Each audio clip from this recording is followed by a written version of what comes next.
Bienvenue, c'est le grand oral de Serge Romana, président du CM 98, quelques jours après les manifestations qui ont marqué les commémorations. Bonjour Serge Romana. Bonjour Jacques Seymour. Et merci d'être avec nous. Un mois de mai qui a été intense et sur lequel aujourd'hui il nous faut prendre du recul, tant il est vrai qu'il y a un bon nombre d'événements qui se sont déroulés.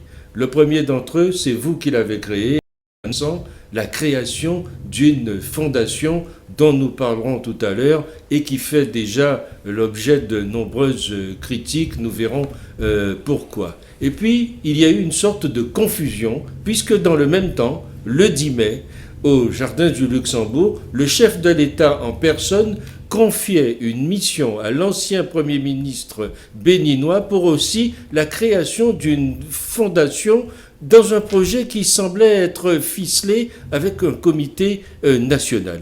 Dites-moi d'abord, avant que nous allions plus loin, y a-t-il un conflit entre le CM 98 et cette organisation ?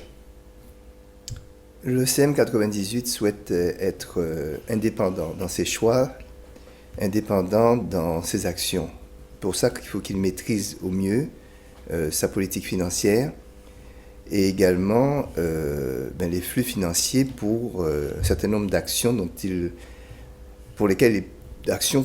pense qu'elles sont totalement nécessaires pour le développement aussi de la Guadeloupe et de la Martinique. Et donc, ça fait depuis un certain nombre de temps que nous cherchions un modèle financier pour cela, puisque ne serait-ce que pour un 23 mai qui coûte entre 150 000 et 200 000 euros, et pour lequel nous avions 50% de subventions publiques, et pour lequel les fonds même du CM 98, c'était pour peut-être 10%, il fallait absolument faire en sorte que des privés puissent pouvoir s'investir là-dedans. Et pour que des privés puissent s'investir, il faut qu'ils y trouvent un intérêt. Donc depuis 3-4 ans maintenant, nous sommes en relation avec un certain nombre de privés qui trouvent que notre travail est un travail qui leur convient. On va voir pourquoi. Et donc, il fallait un peu organiser tout ça. Donc depuis un an, nous avons travaillé depuis un an avec, pour ne pas les nommer, M. Ayotte, M. Gadarcan, M. Cafournet, de façon justement à ne pas chaque fois aller les voir quelques jours avant le 23 mai, mais structurer en fait quelque chose de pérenne qui serve le travail que nous avons initié il y a 20 ans. Lorsque le public entend le mot fondation que vous prononcez, qu'il entend le chef de l'État prononcer le mot fondation, et aussi il se dit mais quel embrouillamini ? Y a-t-il embrouillamini ? Non, parce que je crois que ce sont des objectifs qui sont différents. Je pense que la Fondation Esclavage et Réconciliation est une fondation qui est très centrée sur nous, sur les sociétés post-esclavagistes. Alors que la fondation qu'annonce le président de la République est une fondation qui a comme prétention de pouvoir diriger l'ensemble de la politique mémorielle en France de façon générale, mais plus particulièrement en France hexagonale. Et ce que vous refusez, vous ? Non, c'est-à-dire que nous pensons que... non, ce que nous refusons, c'est qu'on décide à notre place ce que nous devons faire. Et ça, c'est très clair et très net. C'est-à-dire, depuis... vous savez, c'est nous qui avons inventé le logiciel dans lequel on est pour le moment, dans la question du régime mémoriel, qui existe aujourd'hui, en tout cas en France hexagonale, et nous voulons rester maîtres de ce développement. Maintenant, il faut aussi faire en sorte que cette histoire puisse s'inscrire dans le cadre du récit national en France, et donc il est normal que le gouvernement français cherche à le faire et à rassembler des moyens pour le faire. Ça, ce n'est pas notre objet. Nous avons déjà beaucoup de difficultés avec nos propres sociétés pour pouvoir avoir comme prétention de travailler dans toutes les écoles de France, même si nous travaillons dans les écoles de France, mais nous pensons que tout ce qui est du domaine de la recherche, du domaine de musées, des domaines... ce type de domaine, c'est pas notre objectif principal. Notre objectif principal, encore une fois, c'est toujours le même, c'est de faire en sorte que cette mémoire ne soit pas honteuse et que nos compatriotes, qu'ils soient en Guadeloupe et en Martinique en particulier, puissent se saisir de cette proposition que l'on fait, d'une mémoire apaisée de nos premiers temps, de façon qu'ils puissent au moins avoir une base commune, un plus petit dénominateur commun, qui leur permette en fait d'être ensemble dans des moments importants pour pouvoir construire leur société. Dans l'esprit du public, il y a des noms qui font bondir. Et il y en a un que vous avez cité à l'instant, c'est celui de Bernard Ayotte. Comment Bernard Ayotte est-il venu dans ce projet? Quel intérêt a-t-il trouvé à ce projet? Parce que lorsqu'on regarde au lendemain de cette annonce une certaine presse et des commentaires ici et là, on dit mais le CM98 vient de se vendre au béquet. Que répondez-vous à cela? Tout d'abord, je pense qu'il y a beaucoup de racisme en fait dans nos sociétés. Et on le sait, hein. C'est-à-dire que nos sociétés sont, quant au fond, très racistes. C'est un racisme familial des fois, hein, souvent entre des frères et sœurs, plus ou moins clairs. Là, j'ai vu que le mulâtre Romana s'est vendu au béquet. Alors, on recommence encore la même histoire. C'est-à-dire, le béquet est là de toute façon pour casser du nègre. Le mulâtre, sa tendance naturelle, c'est de pouvoir s'allier au béquet. Et le nègre qui va s'allier au mulâtre ou au béquet, ça va être un nègre à blanc. On ne peut pas continuer comme ça. Comment voulez-vous construire nos sociétés dans ces conditions? On ne peut pas refaire le match de l'histoire éternellement. Non, mais alors, ce serait peut-être intéressant de demander à Bernard Ayotte son point de vue là-dessus. Hein. Moi, la seule chose, c'est que... Vous avez eu des discussions avec lui, bien sûr. Comme on a eu des discussions avec M. Gadarcan, M. Delucy ou M. Gali, qui est patron de Matouba. Qu'est-ce qu'ils disent, ces gens-là, d'après ce que je crois? En tout cas, qu'est-ce qu'ils ont compris de ce que l'on fait? Ils ont compris qu'en fait, nous sommes dans une démarche pacifique. Nous ne sommes pas dans une démarche où on va agresser les gens. Nous travaillons avec toutes les personnes qui reconnaissent que nos parents qui étaient en esclavage sont des hommes et des femmes dont il faut honorer la mémoire. Nous travaillons avec toutes personnes qui veulent, quelle que soit leur origine, qui veulent soutenir des travaux visant à réhabiliter des lieux de mémoire, les cimetières d'esclaves, ou d'autres lieux comme les moulins, de façon à favoriser un tourisme mémoriel. Nous travaillons avec toutes personnes qui sont prêtes à nous aider à faire en sorte que nous puissions travailler l'ensemble des archives de la période esclavagiste, de façon que n'importe quel Antillais descendant d'esclaves puisse retrouver sa généalogie jusqu'à la personne qui est venue du bateau. Voilà, donc pour nous, ce sont les actions principales. Parce que nous croyons que les conséquences aujourd'hui de l'esclavage, ce n'est pas une question économique principalement, c'est le fait que ce groupe humain est désaffilié, donc en errance identitaire, ce groupe humain est divisé. Et donc il faut que c'est ceci qu'il faut, entre guillemets, réparer, et que ceci ne peut être réparé que par nous-mêmes. S'il existe des gens qui sont sensibles à ce travail et qui nous aident pour cela, je ne vois pas en quoi je me vends à quoi que ce soit, puisque ces personnes ne me disent pas ce qu'il faut faire. Je fais ce que nous faisons au niveau du CM98, sans dévier 2 mm, même 2 microns, notre travail depuis maintenant 20 ans. On le connaît, ce travail. On connaît le livre des noms que l'on a fait, on connaît les bases de données, on connaît le 23 mai, on connaît le travail de l'université populaire. Donc nous ne dévions pas 2 mm. Et si des gens veulent nous aider parce qu'ils pensent que ce travail est bon et que ce travail permet à la société antillaise de se réconcilier, pourquoi voulez-vous que nous fassions d'emblée une sélection dans les personnes qui nous aident? Mais les réactions sont quand même assez violentes. Hein. Bien sûr. Vous les recevez comment? Mal, j'imagine, bien sûr. Non, c'est-à-dire que, très honnêtement, je m'attendais à ça. Je m'attendais à ça parce que c'est vrai que elles viennent des nationalistes principalement, dont je suis issu. J'ai tendance à dire que je suis un enfant de l'UTA, oui. L'Union des travailleurs agricoles de la Guadeloupe. Oui. Donc, un courant, quant au fond politique, même si là je parle de syndicat pour l'UTA, qui a toujours basé son action sur l'action de masse et sur la prise de conscience des populations. Je ne m'identifie pas du tout au courant MPGI de l'Ukraine qui n'a pas fait ce travail de conscientisation.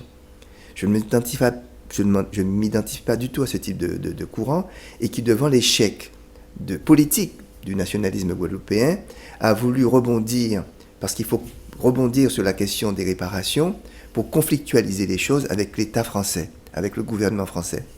Je pense que c'est une manipulation de la mémoire.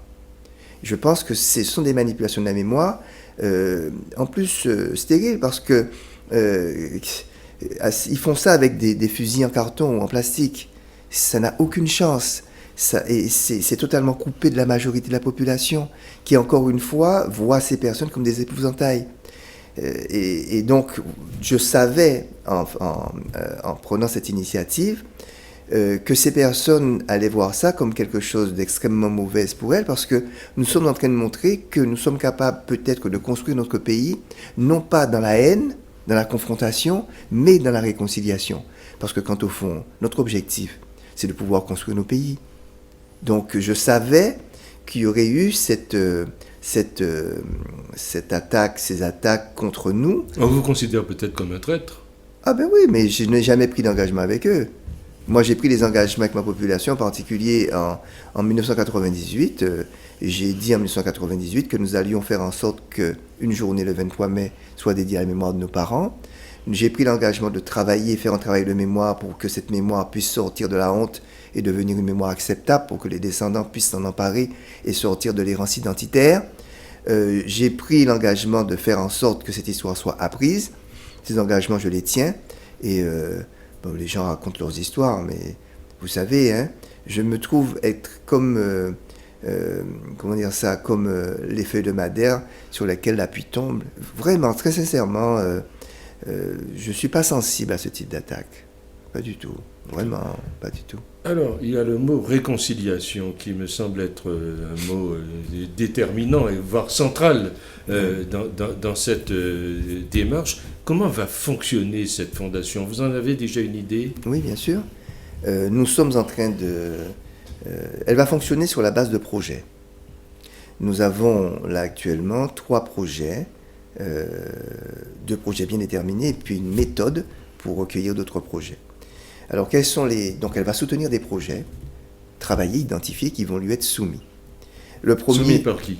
Par les associations d'entrepreneurs de mémoire, oui, qui travaillent dans le sens des archives, du tourisme mémoriel, de la réconciliation, et je vais vous donner un certain nombre d'exemples. Le premier est le suivant. Et je crois que tous nos téléspectateurs aussi ne le connaissent pas, ils vont le connaître, ou ce serait bien qu'ils le connaissent. Le travail qu'on a fait sur... l'identité des aïeux esclaves de la majorité des Antillais descendants d'esclaves. C'est un travail qu'on a fait à partir des archives de nomination, qui sont donc les registres des nouveaux livres pour la Guadeloupe et les individualités pour la Martinique. Il y a à peu près 150 000 personnes qui ont été nommées en Guadeloupe et en Martinique à partir de 1848. Nos militants, c'est une centaine de militants, ont travaillé jour et nuit, vraiment, je le dis, je pèse les mots, pendant une dizaine d'années pour pouvoir vraiment dépouiller l'ensemble de ces archives. Et aujourd'hui, un Antillais va sur le site enchoucage.org et tape son nom, et lorsque ces archives n'ont pas été détruites, et si son aïeul a été nommé à partir de 1848, c'est-à-dire si son aïeul était encore esclave en 1848, il trouve donc l'identité de son aïeul. Des dizaines de milliers d'Antillais ont trouvé ça. C'est un travail qui est un travail que les gens considèrent comme une œuvre. Les gens font toujours la queue lorsque nous faisons ces ateliers, et je crois que c'est extrêmement... On l'a encore vu le 23 mai. On l'a encore vu le 23 mai, oui. Hein. C'est évident, c'est un besoin. Bien. Ça, ce sont des archives qui commencent à partir de 1848. Mais vous avez ce qu'on appelle des actes notariés. C'est-à-dire, en fait, des inventaires de propriété qui sont faits par des notaires à l'occasion de mariage, à l'occasion de vente, à l'occasion de décès, peu importe, et où l'habitation, il faut l'inventorier et lui donner un prix, déterminer sa valeur. Et dans sa valeur, le notaire va déterminer le nombre de bâtis, le nombre de cabris, le nombre de bêtes, le nombre de ce que vous voulez, mais aussi le nombre d'esclaves, avec la valeur de chaque esclave. Le prénom, l'âge, le sexe, des particularités, couleur de peau, s'il est malade, infirme, s'il a des hémorroïdes, un ulcère, etc., ses enfants, et un prix va être donné. Et donc, ces actes notariés existent depuis à peu près 1766. Et donc, l'idée, c'est de pouvoir indexer, en tout cas les travailler, les mettre en banque, depuis 1766 jusqu'à 1848, où on fait la jonction avec les actes de nomination. C'est un travail qui est considérable, qui est immense. C'est de 1828-25 à 1848, on a pu acheter des actes de la Guadeloupe et de la Martinique. C'est à peu près 600 000 vues. Et il y a très peu de personnes capables de faire ça. Donc nous voulons en fait faire en sorte de professionnaliser le ou la personne qui est déterminée. Je dis le ou la de façon volontaire, mais on sait bien précisément qui est prêt en fait à quitter son travail pendant 2-3 ans pour pouvoir faire ce travail. Ça demande donc de l'argent, ça. Et donc vous comprenez qu'il faut recueillir de l'argent. Ceci est un premier projet qui est très précis. Et que vous imaginez que lorsqu'on aura fini ça pour la Guadeloupe et la Martinique, ceci va constituer un trésor inestimable pour nos pays. Et pour l'humanité. Et pour l'humanité. Oui. Il faut bien comprendre, il faut que les téléspectateurs comprennent que ce travail n'a été fait ni aux États-Unis, ni en Caraïbes, ni au Brésil, ni dans aucun pays post-esclavagiste. C'est le comité Marche du 23 mai qui le fait. Il faut comprendre la valeur de l'œuvre. Ça, c'est la première chose. Le deuxième projet qui est en cours de discussion également est un projet qui est de ramener 11 000 prénoms non matricules de personnes qui ont été nommées en 1848 en Guadeloupe et en Martinique, mais dont on a retrouvé le fait qu'elles sont nées en Afrique. Il y en a 11 000. Et dans un souci de réconciliation de nous, des Antillais, avec l'Afrique, nous souhaitions ramener ces personnes symboliquement au Bénin, sur la plage de Ouida, d'où elles sont parties. Et donc, dans ce cadre-là, nous avons déjà travaillé avec le gouvernement béninois. Le projet a été accepté par le gouvernement béninois. Le Bénin nous a accordé 2 hectares de terre. Le comité Marche du 23 mai, il faut que nos téléspectateurs puissent le savoir. Et là, maintenant, il s'agit de réaliser le projet. Et donc, pour cela, là aussi, il faut lever des fonds. Dans un premier temps, on va faire un concours international d'architecture pour savoir quelle œuvre qui va accueillir en fait ces noms, ces 11 000 noms. Faut savoir, il faut que nos téléspectateurs puissent savoir que nous avons fait déjà 2 voyages au Bénin, dont un avec la région Guadeloupe et la région Martinique. Nous avons vu les autorités béninoises, nous avons vu les personnalités de la ville de Ouida, nous avons vu toutes les têtes couronnées du Bénin, il y en a beaucoup, hein, vous savez. Les gens attendent ça avec impatience. Donc c'est le deuxième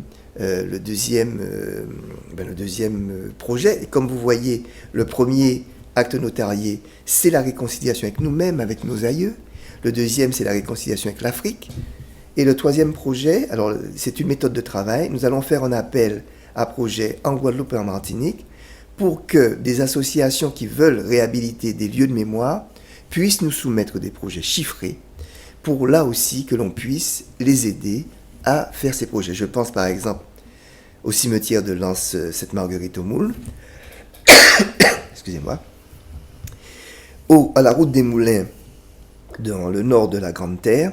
Tout ce type de projet doit être aidé si on nous dépose un projet précis. Voilà un peu les projets qui vont être soutenus par la Fondation. Ceci nécessite des finances. Alors, il y a un acte d'accusation qui est porté contre vous. On dit, voilà, ils veulent faire payer les béquets. Ils ont mis des noms de gens qui ne savaient même pas qu'ils étaient sollicités par le CM 98. Alors, démenti ou vérité? Je pense que s'il y avait des noms de personnes qui n'avaient pas fait le choix, elles auraient démenti. Parce que quand même, ça a été extrêmement médiatisé. Bien sûr. D'accord? Et jusqu'à présent, je n'ai entendu aucun démenti des personnes signataires. En plus, nous avons fait une conférence de presse où ces personnes étaient présentes. Donc, non. Alors, vous savez... Oui, mais pourquoi une telle attaque? Voilà, c'est... Parce que je pense on ne comprend pas. Et une attaque qui vient d'officiel, de choses officielles, justement. Ben, il faudrait leur demander, parce que si jamais ça avait été démenti, les intéressés auraient démenti tout de suite, hein, et ça n'a jamais été fait. Vous savez, le comité Marche du 23 mai, je crois que les gens qui connaissent le comité Marche du 23 mai savent que nous sommes des gens sérieux. Ça fait 20 ans que nous travaillons, 20 ans que nous... C'est une génération, 20 ans. Nous avons passé quand même, moi c'est 20 ans de ma vie. C'est donc des choses sérieuses. Et nous sommes, toute personne peut faire le bilan de ce qu'on a fait. c'est tangible. L'université populaire, on peut faire ce bilan. Le travail dans les archives, c'est quand même 2 livres, un site internet, un mémorial itinérant. C'est aujourd'hui le gouvernement qui veut faire un mémorial national portant 200 000 prénoms, matricules, noms dans un lieu prestigieux à Paris. Donc si le comité Marche du 23 mai n'était pas une organisation sérieuse, je ne vois pas comment le gouvernement français aurait traité avec lui, comment les régions auraient traité avec lui, comment la ville des Abîmes qui a fait un mémorial au nom sur le monde de la mémoire aurait traité avec lui, comment le gouvernement béninois aurait traité avec lui, comment on aurait pu faire des 23 mai tels qui se passent aujourd'hui, qui peuvent rassembler 35 000 personnes à la République, comment les artistes, aujourd'hui les plus grands, se rassemblent dans un collectif qu'on appelle les Déchaînés pour travailler avec le comité Marche du 23 mai. Non, c'est-à-dire que je crois que dans notre pays, il y a une très forte jalousie.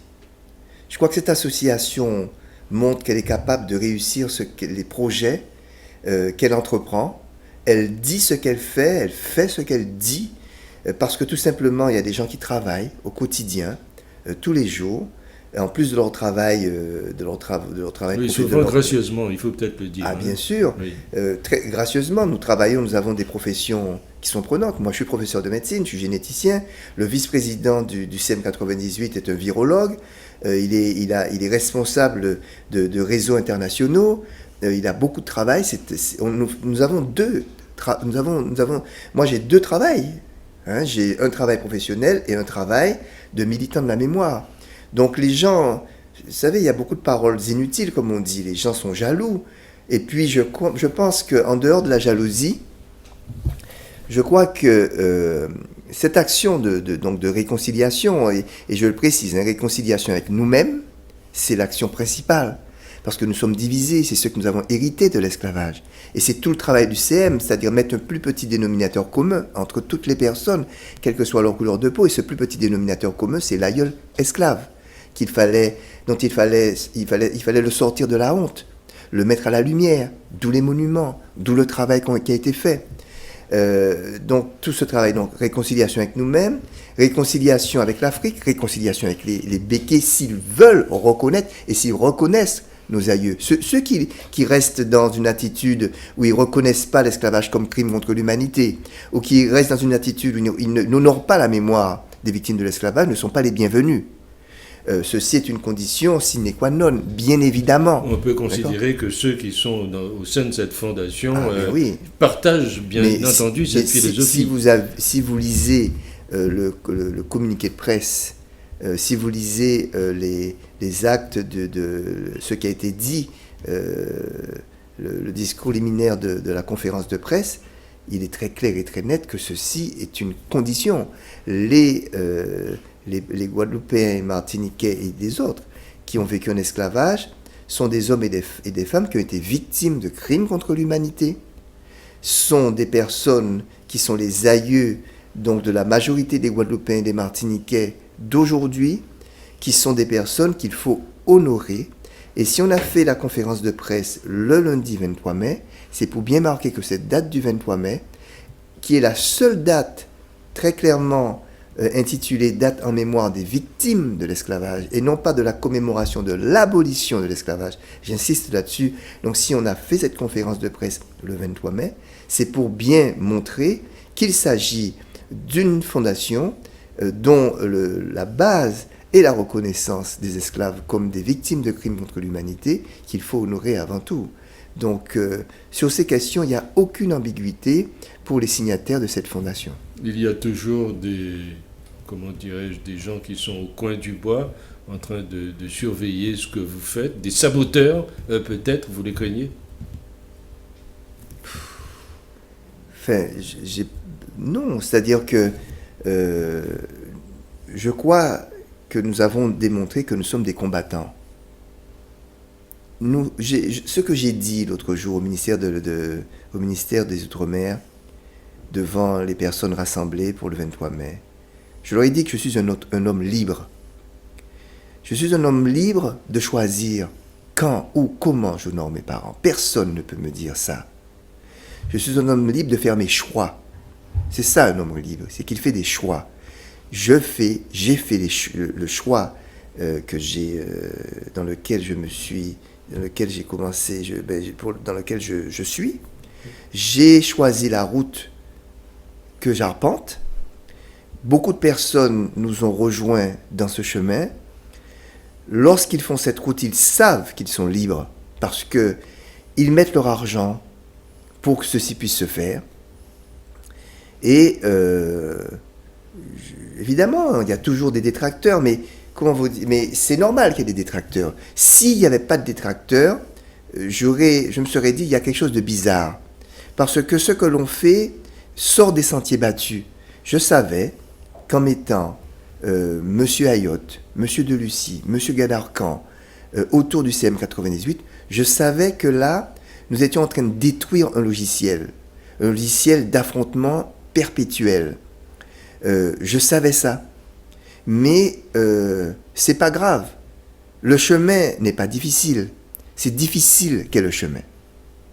Il y aura un pont avec Lionel Zinsou et sa mission. Mais j'étais hier encore en discussion avec Lionel Zinsou.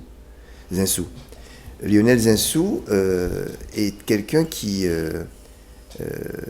discute beaucoup, a rencontré différentes personnes. Et j'ai déjà rencontré 3 fois.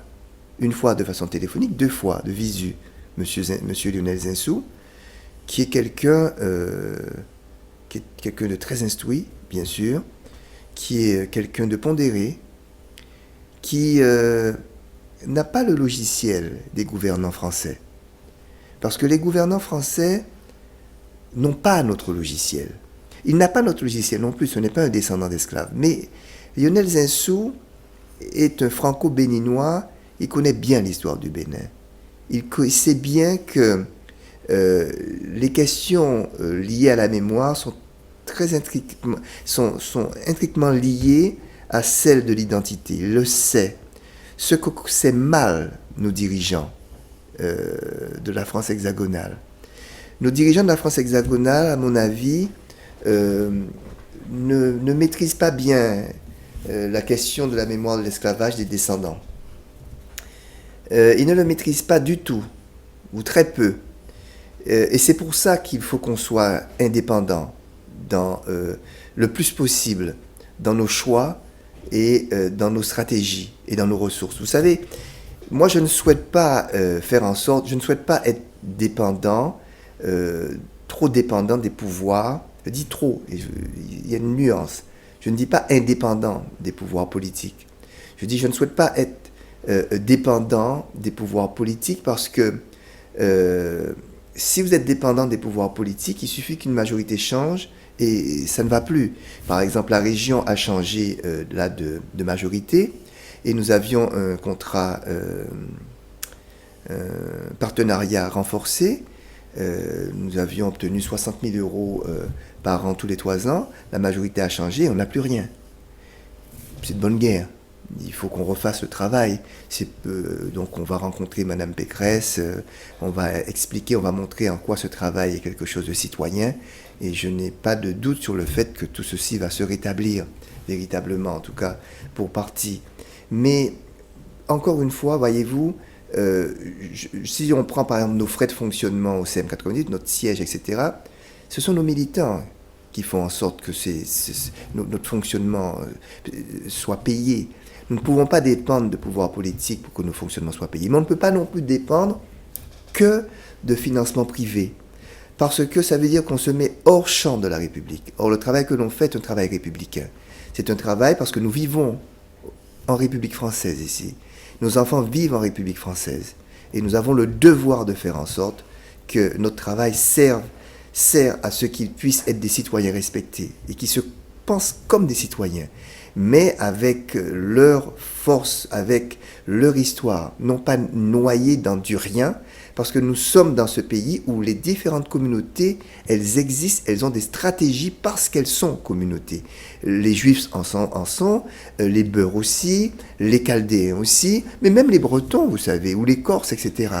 Ceux qui sont les plus en difficulté sont justement les Antillais, qui ont des difficultés à comprendre qu'ils ont une histoire, qu'ils doivent s'appuyer sur l'héritage que leur a laissé leurs parents, c'est-à-dire un héritage de survie dans la force. On dit « Voué misé pas mort », on dit « Quimbéret pas molli », c'est un héritage très fort de survivants de l'esclavage. Et ça, il faut qu'on en ait une conscience très forte. Donc vous comprenez, Jean-Jacques Sémon, lorsque j'entends des gens raconter que nous voulons oublier notre passé, que nous sommes en train de traiter, de traiter avec les béquets pour oublier notre passé, c'est tellement grotesque que ça devient une caricature et bon, ça mérite très peu de réponses, puisque bon, la caricature des fois ne mérite pas de réponse.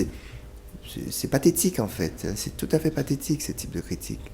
C'était le grand oral de Serge Romana, président du CM 98. Merci d'avoir été avec nous. Merci.